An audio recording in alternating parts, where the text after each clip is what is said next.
Segunda de Corintios 7:1 nos dice, así que, amados, puesto que tenemos tales promesas, limpiémonos de toda contaminación de carne y de espíritu, perfeccionando la santidad en el temor de Dios. Así que realmente la necesitamos. Podemos ver en el índice los capítulos que vamos a estudiar hoy, que es del 1 al 6, empezando pues por el primer capítulo, que es la copa sagrada. Podemos ver que una de las ideas más importantes con las cuales todo creyente, todo cristiano, todo aquel que se dice llamar seguidor de Jesús, debe lidiar es Dios es santo, ya que esto es básico para nuestro entendimiento de Dios y el cristianismo. O sea, tenemos que entender que a quien nosotros le servimos es un Dios santo. Tenemos que entender que no estamos siguiendo a un filósofo, no podemos, tenemos que entender que no estamos siguiendo a cualquier líder, estamos siguiendo a un Dios y este es santo. La idea de la santidad realmente es súper importante y es tan central a la enseñanza bíblica que se dice de Dios que santo es su nombre según Lucas 1:49.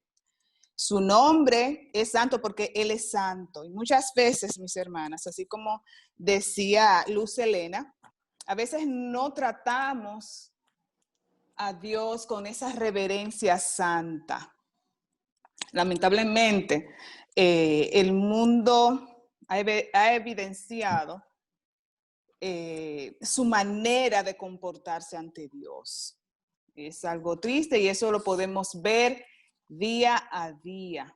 Tenemos que entender, mis hermanos, de que Dios es santo y como tal tiene que ser reverenciado. Y tenemos una pregunta, la pueden anotar.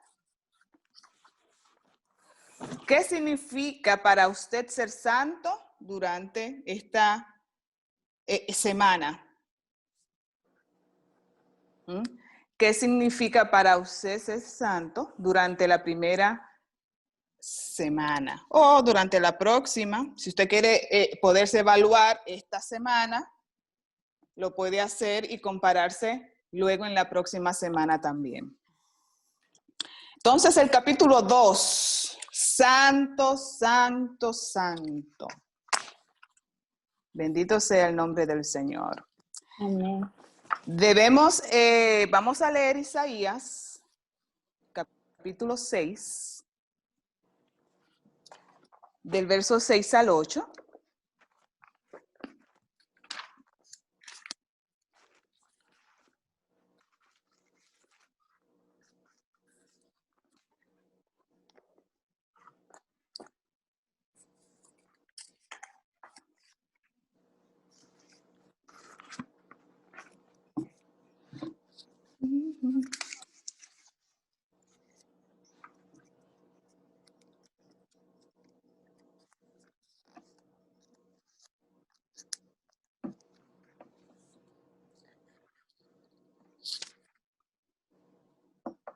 Y voló hacia mí uno de los serafines, teniendo en su mano un carbón encendido, tomado del altar con unas tenazas, y tocando con él sobre mi boca, dijo, he aquí que esto tocó tus labios, y es quitada tu culpa y limpio tu pecado.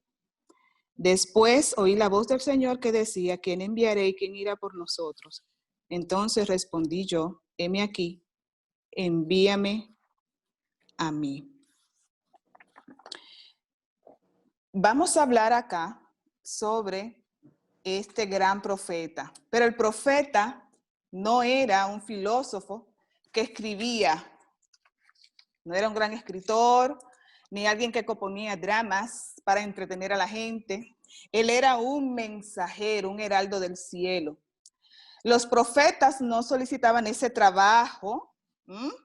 Ellos eran seleccionados y escogidos directamente por Dios.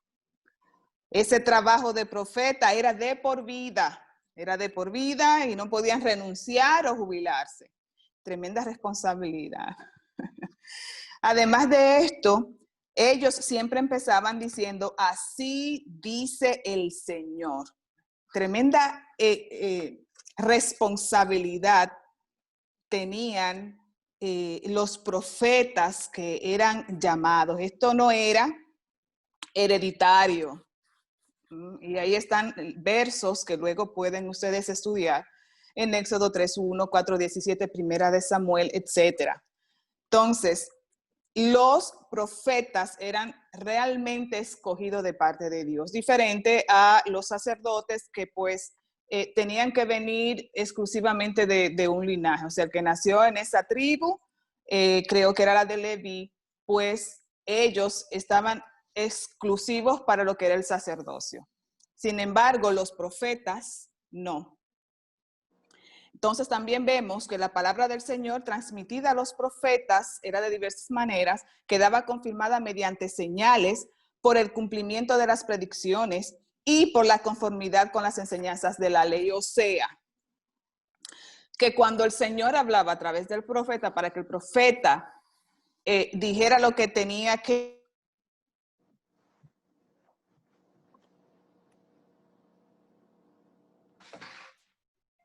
Se dejó de escuchar, Joana.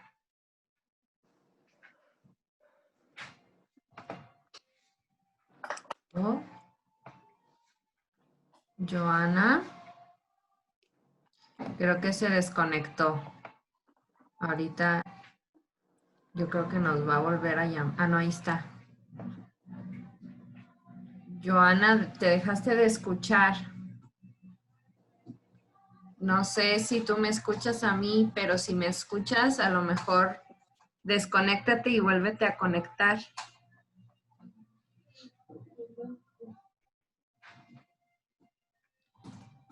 Ahí es.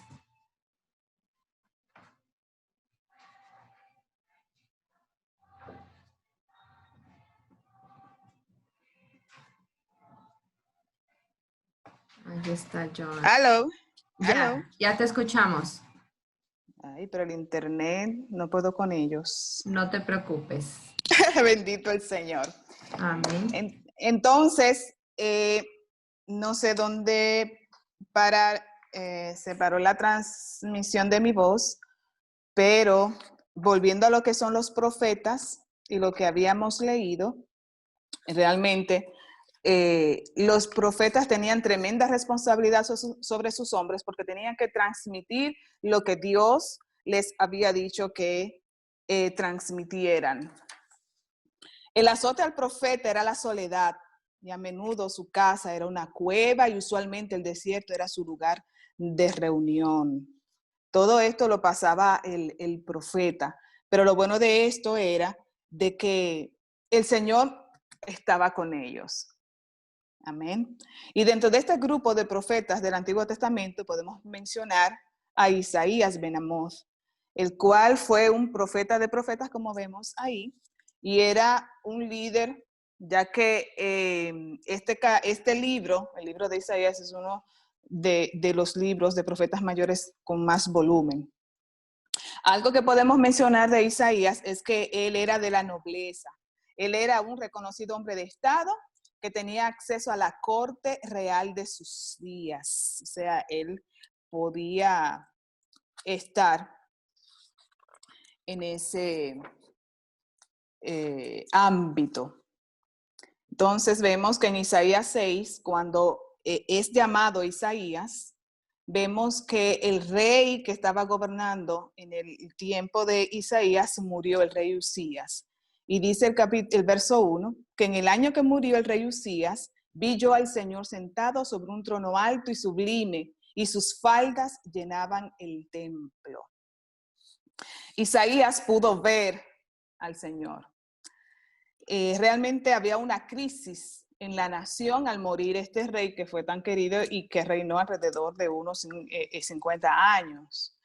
Entonces se dice que Isaías fue al templo pues a reconfortarse y que ahí pues recibe el llamado de parte del Señor, diciendo pues que él vio a Dios sentado sobre su trono como soberano. Muy pocas personas tuvieron el privilegio de poder ver al Señor o parte de él. Uno de esos fue también Moisés, que en Éxodo 33, del 19 al 23, podemos ver que cuando regresa del monte con las tablas de la ley, él pues pudo ver la espalda del Señor, porque en esos versos nos dice, donde el mismo Dios dice que el que lo ve, nadie podía ver a Dios, y si lo veía, pues moría. Claro, es que su santidad era demasiado para nosotros como humanos o personas mortales.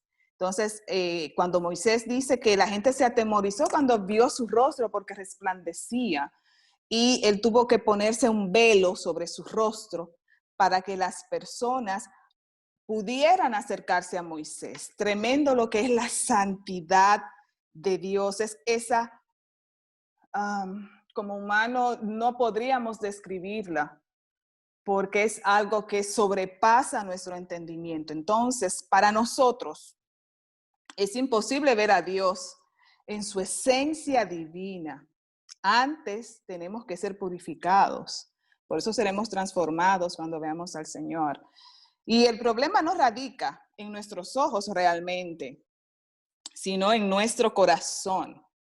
Bienaventurados los de limpio corazón, porque ellos verán a Dios, según dice Mateo 5:8. Y en Juan, capítulo 2, también podemos leer donde Jesús, capítulo 2, verso 23 y 24, es un verso que lo estudiamos y realmente me puso a reflexionar sobre nuestro corazón.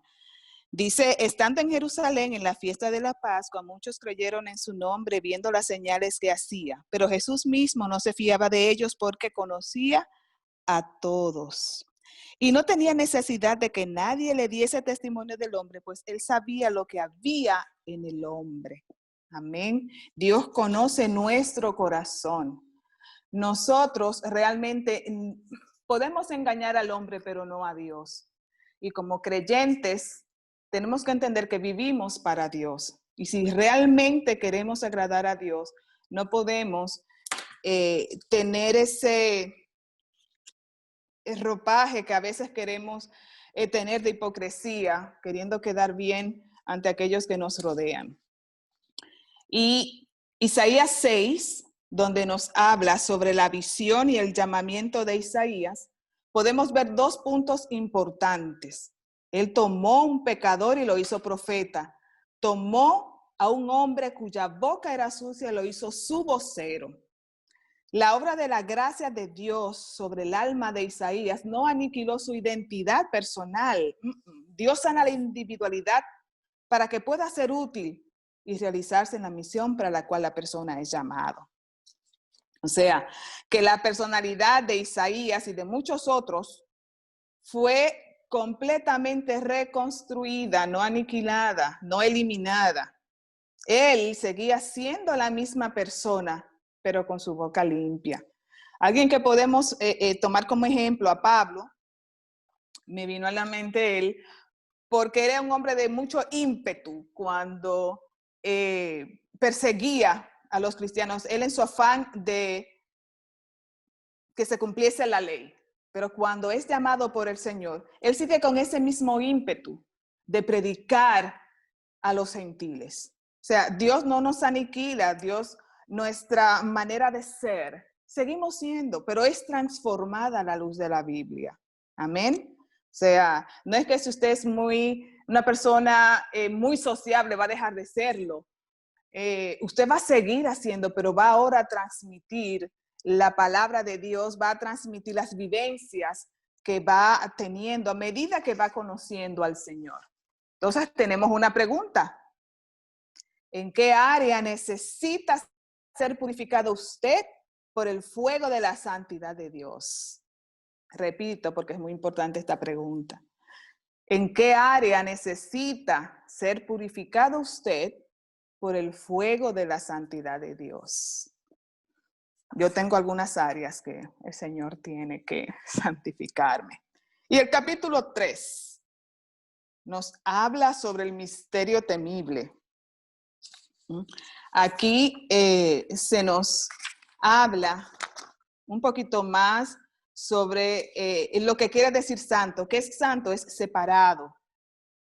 apartado, cosas santas, cosas separadas del resto para el uso común.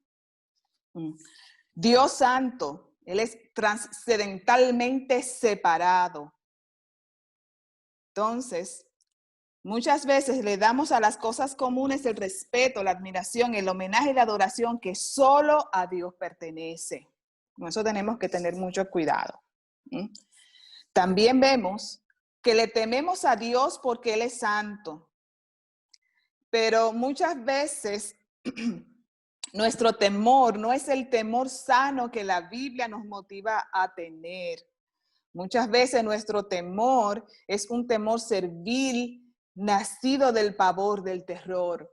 Es como, muchas veces tenemos un Dios de justiciero, o sea, si pecamos nos vamos al infierno, nos va a caer calamidades, y pensamos y a veces obedecemos a Dios con un temor, más que temor, yo le llamo terror.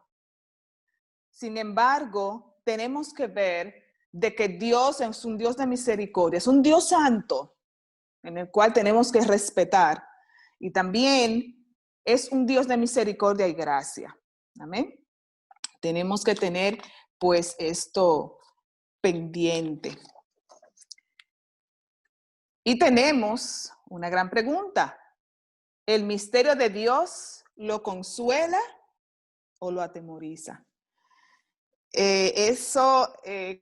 Cuando estuve estudiando este capítulo, debo confesar que realmente mis épocas de adolescencia en el cristianismo, yo no le temía, tenía en mi mente a un Dios de terror, o sea, había que respetar, además de había muchos lineamientos de supuesta santidad que uno pues vivía.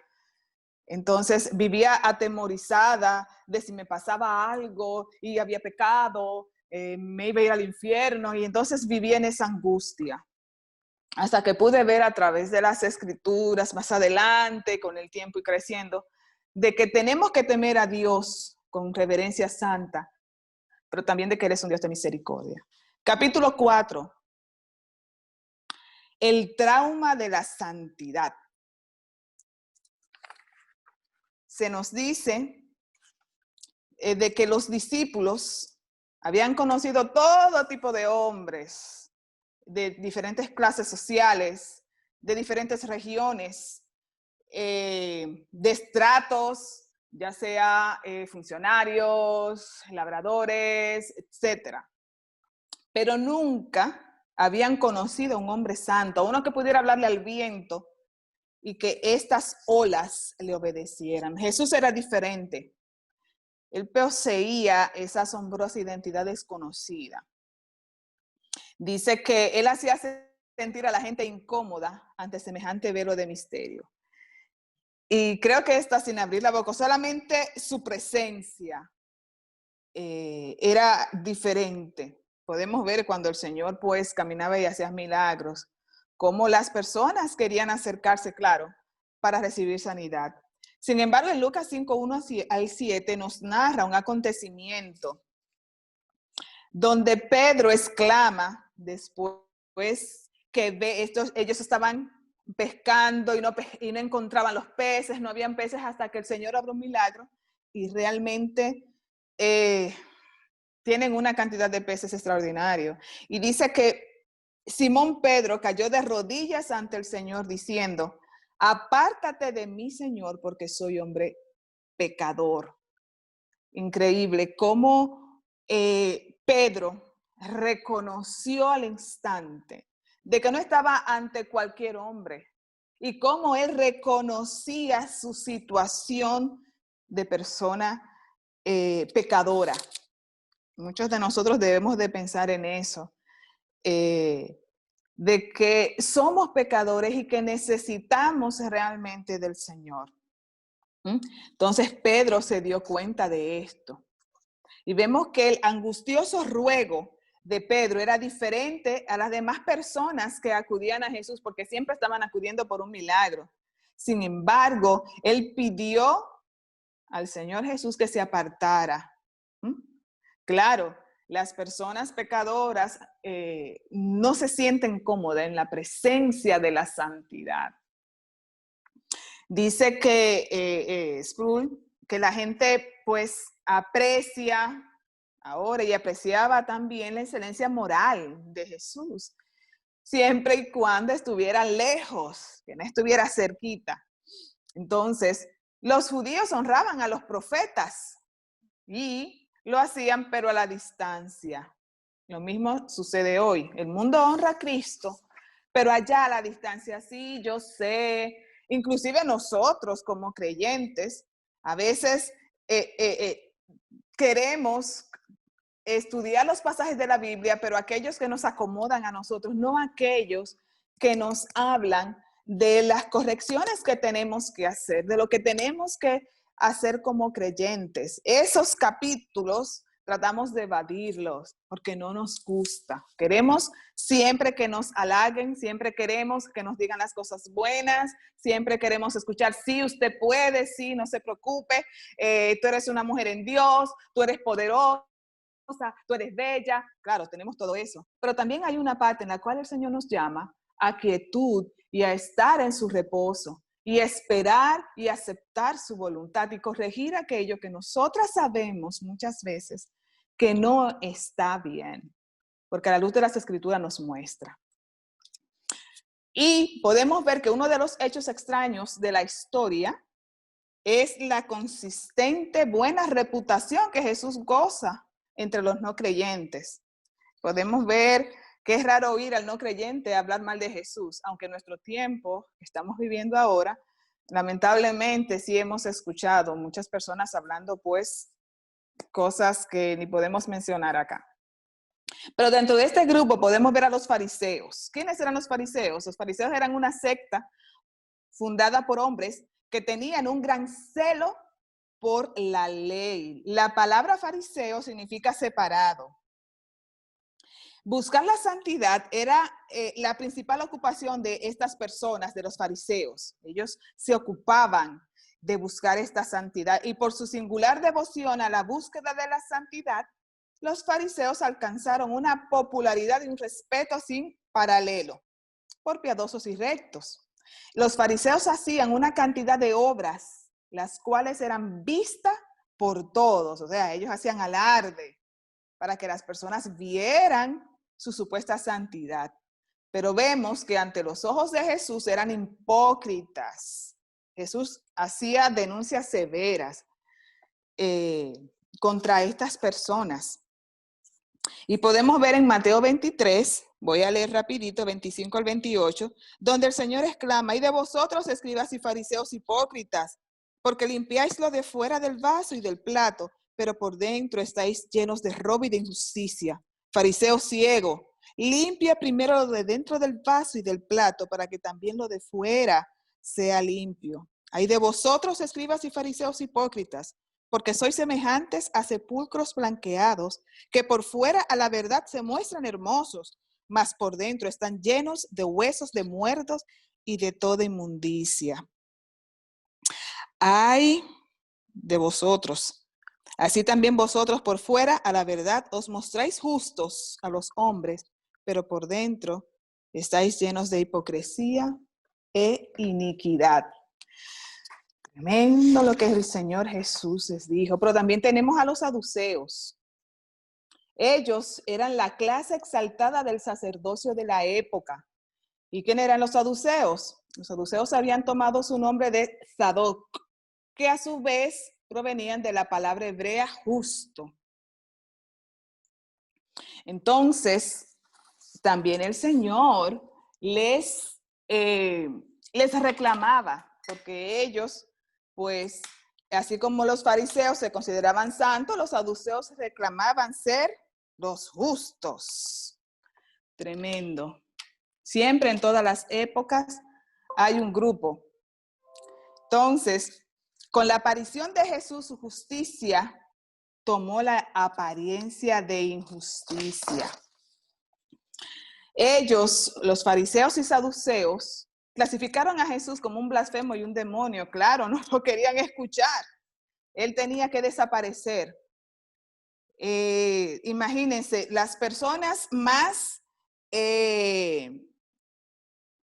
respetadas de la época, ese grupo, yo me los imagino caminar por las calles y las personas decir, miren qué justo, miren qué justicia, y seguro las madres y los padres a los hijos, así quisiera que pertenecieras o que fueras o que caminaras y actuaras, pero todos que veían lo de afuera, el Señor conocía el corazón de ellos y por eso era la denuncia. Y entiendo que el Señor con toda su autoridad, porque les conocía su corazón. Entonces el Cristo encarnado ya no camina sobre la tierra, Él ha ascendido al cielo, pero el poder amenazador de su santidad aún se puede sentir y algunas veces es transferido a su pueblo. Bendito sea el nombre del Señor. Entonces, ¿de qué aspecto de la santidad de Dios tenemos esta pregunta? ¿Estuvo usted más consciente durante esta semana? ¿De qué aspecto de la santidad de Dios estuvo usted más consciente durante esta semana? Y de todos estos capítulos, uno de los que más me tocó fue la locura de Lutero. Vemos que la inusual personalidad de Lutero, todos conocemos a Lutero, el gran propulsor de la Reforma Protestante, aquel que se paró y clavó las 95 tesis y por ahí nos vamos. Sin embargo, esa personalidad de Lutero fue formada en parte por su estudio sobre Dios. Lutero examinó el gran mandamiento en Lucas 10, 27. Y nos dice que él se preguntó a sí mismo, ¿cuál es la gran transgresión? Y él concluyó que si el gran mandamiento era amar a Dios con todo el corazón, entonces, ¿cuál sería la gran transgresión? La gran transgresión era no amar a Dios con todo el corazón. Tremendo cuando yo leí esto. O sea, ¿cuál sería la gran transgresión? No amar a Dios con todo el corazón.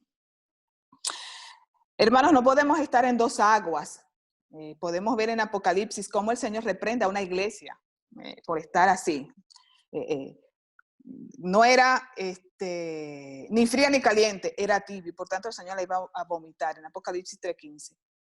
Pero tenemos que tener esto pendiente. Tenemos que amar a Dios con todo nuestro corazón.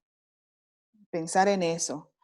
¿Qué significaría amar a Dios con todo nuestro corazón? Entonces, vemos también que Lutero tenía una gran pregunta que lo acosaba día y noche. ¿Cómo un Dios justo podía aceptar a un hombre injusto? Recordemos que Lutero fue estudiante de Derecho y además había estudiado la ley del Antiguo Testamento. Y que él pues pensaba con su cabeza de casi abogado, ¿cómo era esto posible? Dice que una vez que Lutero entonces comprende las enseñanzas de Pablo en Romanos, nació de nuevo y encontró respuesta a su pregunta. El justo por la fe vivirá. La ley de Dios es el espejo de la verdadera justicia. Dice también que la justicia de Dios es esa justicia por la cual a través de la gracia y la pura misericordia Dios nos justifica por la fe. Es así, somos justificados por la fe, mis hermanos. Y la ley de Dios es el espejo de la misma. ¿Y qué nos dice el capítulo 6? La justicia santa. Debemos entender 4 conceptos bíblicos de vital importancia. ¿Cuáles son estas? La santidad, la justicia, el pecado y la gracia. Y uno de los problemas básicos es la confusión que tenemos de la justicia con la misericordia. Lo único que yo puedo recibir de Dios es justicia o misericordia. De hecho, Dios es tan lento para irarse que cuando su ira se desata nos escandalizamos. Y vemos que Sproul da un ejemplo muy vívido sobre lo que es la justicia y la misericordia. Él habla de cuando era maestro pues pone la fecha de los exámenes. Como siempre, cuando tú vas a la universidad te dicen, bueno, estas son las fechas donde deben de entregar los proyectos. Llegó esa fecha donde él expone, tienen que entregarme este proyecto, y solo un grupo le entrega y otro grupo pide que por favor le extienda la fecha. Él se lo hace. Cuando llega la fecha, queda otro grupo, como siempre, le piden que por favor le extienda. Por una tercera vez, él le extiende la fecha, pero hubo un grupo que no. Entonces él le dice, bueno, vamos a ponerle 0 a los que no entregaron. Y hay un chico que se levanta y dice que eso era injusto. Entonces él dice, si tú crees que es injusto, bueno, pues entonces vamos a hacer justicia y vamos a irnos para atrás desde la primera fecha que puse que debían de entregarlo. Entonces iban a tener un montón de ceros. Entonces el chico pidió perdón y pidió excusa por haberse precipitado en eso. Entonces muchas veces es así, o sea, el Señor es misericordioso, pero claro, la gracia de Dios no es infinita. Dios es infinito y es lleno de gracia. Dios ha puesto límites a su paciencia y tolerancia. Él nos advierte una y otra vez que algún día el hacha caerá y su juicio será derramado. Entonces, ¿qué podemos entender en resumen? Muy importante, porque, la pregunta. Claro, tenemos que hacer la pregunta. ¿De qué manera le ha mostrado Dios su misericordia? ¿De qué manera le ha mostrado Dios su misericordia? ¿Eh? Y en resumen, mis hermanas, porque Dios es santo, es completamente imposible que acepte a las criaturas sobre la base de sus propias obras, pero bendito sea su nombre, porque lo que su santidad exigió, lo proveyó su gracia.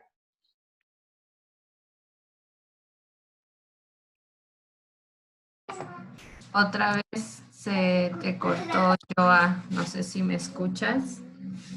Y si sigues Sí, ahí. sí, te Ya, escucho. regresaste.